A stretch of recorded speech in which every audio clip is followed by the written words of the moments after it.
Nag-away kami doon ni Amanda nung pinalayas niya si Kosok eh. Sobrang stress ko nung araw na yan.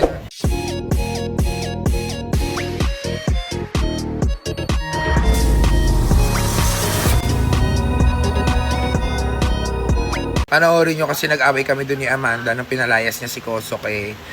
Sobrang stress ko nung araw na yan. My gosh, di ko alam kung ano nangyari na. Panoorin nyo na lang, di ako makapagsalita up to now. Di ko alam kung tama ba o mali ba yung ginawa ko, pero para sa akin kasi tama ako. Kasi yung tipong ginawa mo akong naninanayan, ginawa kitang anak-anakan. Ngayon ang turing ko sa'yo, totoong anak. At ang turing sa akin ng mga bata, totoong nanay nila. Ano bang ginagawa ng mga nanay? Pinaglalaban yung mga anak nila. Pasensya na kung mali ako sa pinakita kong attitude, kung namamalian kayo sa ginagawa ko. Pero ayun ako eh. Kaya kong ipaglaban yung mga anak ko, kahit sino sa mga anak ko. Kaya ko ipaglaban yan ng patayan kahit maduguin pa ako dyan. Mga anak ko yan, paglalaban ko yan, pasensya na kayo.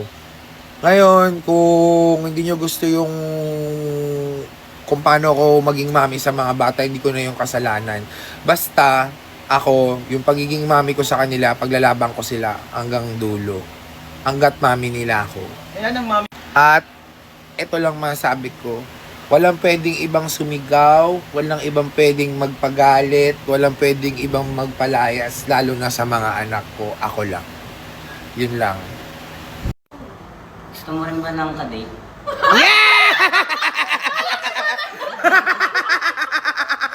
Mo na first feeling sa date. Yeah. Ganun, mamit ka na ng Jacqueline Masking Mash na pwede rin sa Junjun ko. Blanco ko eh. Love, iniiba mo yung mga sinasabi. Hindi ganun. Gumagawa na sarili style. Gumagawa ka ng sarili mo. Gumagawa ka ng sarili mo, love.